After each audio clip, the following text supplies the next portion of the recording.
Subgat Khan, let's go. ನಾನೇನು ಹೇಳಿಲ್ಲ ಅವಳೇ ಬರ್ತೀನಿ ಅಂದ್ಲು. ನನ್ನ ಹತ್ರ ದುಡ್ಡಿಲ್ಲ ಅವಳೇ ತರ್ತೀನಿ ಅಂದ್ಲು. ಪಿ ಜಿಯಿಂದ ಹತ್ರ ಅವ್ರ ಮನೆ ಬಂಗ್ಲು. ರ್ಯಾಪಿಡೋ ಲೇಟ್ ಆದರೆ ನಾನು ವೆಯ್ಟ್ ಮಾಡಲ್ಲ, ನಡ್ಕೊಂಡ್ ಬಂದ್ಬಿಡ್ತೀನಿ. ಪಿ ಜಿಯಲ್ಲಿ ಊಟ ಚೆನ್ನಾಗಿಲ್ಲ, ನಾನು ಆಚೆ ಹೋಗಿ ತಿನ್ಕೊಂಡ್ಬರ್ತೀನಿ. ಹುಡುಗಿ ನೋಡಕ್ ಚೆನ್ನಾಗಿದ್ಲು, ನಾನು ಹೋಗಿ ನಂಬರ್ ಕೇಳ್ಬಿಟ್ಟೆ. ನಮ್ಮಪ್ಪ ಓದ್ಕೊಳ್ಳೋಕೆ ಕಳ್ಸಿದ್ರು, ನಾನು ಯಾಕೆ ಹಿಂಗಾಗೋದೆ. 1 ಮಂತಲ್ಲಿ ಜಾಬ್ ಸಿಕ್ಕಿಲ್ಲ, ನಾನು ಯಾವ್ದನ್ನ ಬ್ಯಾಂಕಲ್ಲಿ ಕಳ್ತನ ಮಾಡ್ಬಿಡ್ತೀನಿ. ಹುಡುಗಿ ತಲೆಗೆ ಹಾಕ್ತಿದ್ದಾಳೆ, ನಾನು ಬ್ಲಾಕ್ ಮಾಡಿ ಬಿಸಾಕ್ತೀನಿ. ವೆಜ್ ತಿನ್ನೋಕ್ಕಾಗಲ್ಲ, ನಾನು ನಾನ್ ವೆಜ್ ತಿಂತಾ ಇರ್ತೀನಿ. ನಾನು ವೆಜ್ ಮೇಲೆ ಇರೋಕ್ಕಾಗಲ್ಲ, ನಾನು ಮಾರ್ಸ್ ಹೋಗಿ ಬರ್ತೀನಿ. ಏನೋ ಮಾತಾಡ್ಬೇಕಂತ ಆಯ್ತಾ, ಲೊಕೇಶನ್ ಕಳ್ಸಿ ನಾನೇ ಬರ್ತೀನಿ. ಲೊಕೇಶನ್ ಅಪ್ಲೈ ಮಾಡ್ತಿಲ್ಲ, ನಾನು ಬೇರೆ ಹುಡುಗಿಗೆ ಟೆಕ್ಸ್ಟ್ ಮಾಡ್ತೀನಿ. ಬೇರೆ ಹುಡುಗಿ ನೋಡೋಕೆ ಚೆನ್ನಾಗಿರ್ಬೇಕಷ್ಟೇ, ಅವಳು ಏನು ಮಾಡಿದ್ರೆ ಏನಂತೆ.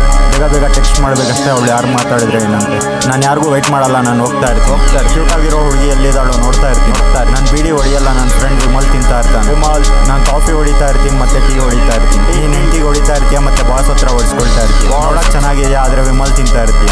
ಅವಳು ನಂಗೆ ನೋಡ್ತಾ ಇದ್ಲು, ನನ್ನ ನೋಡಿ ಭಯ ಬಿದ್ದೋದು. ನನ್ನ ತಪ್ಪಿರಲಿಲ್ಲ ಅದು, ಆದರೆ ನಾನೇ ಸಾರಿ ಹೇಳಿ. ನಂಗೆ ಯಾರಿಗೂ ಬೇಜಾರು ಮಾಡ್ಸೋಕೆ ಇಷ್ಟ ಇಲ್ಲ, ಅದಕ್ಕೆ ನಾನೇ ಸಾರಿ ಹೇಳಿ. ನಾನು ಎಣ್ಣೆ ಹೊಡಿಯಲ್ಲ ಅಂದೆ, ಹುಡುಗಿ ವೀಡ್ಕೊಡ್ಲಾ ಅಂದು. ಕಾಲ್ ಬರ್ತಿದೆ ಇರು ಅಂತ ಹೇಳ್ಬಿಟ್ಟು ನಾನು ಬಸ್ ಹತ್ಬಿಟ್ಟು. ನನ್ನ ಜೊತೆಯಲ್ಲಿರೋರೆಲ್ಲ ಸೈಕೋಗಳೇ ತಲೆಗೆ ಹೊಡಿತಾರೆ. ನಿನ್ನ ಜೊತೆಯಲ್ಲಿರೋರೆಲ್ಲ ನಾನು ಬಂದಿದ ತಕ್ಷಣ ಓಡೋಗ್ತಾರೆ. ನಾನು ಗೂಗಲ್ ಪೇ ಮಾಡ್ತೀನಿ ಇರು ಅಂದ್ಬಿಟ್ಟು ಫೋನ್ ಪೇ ಮಾಡಿದೆ.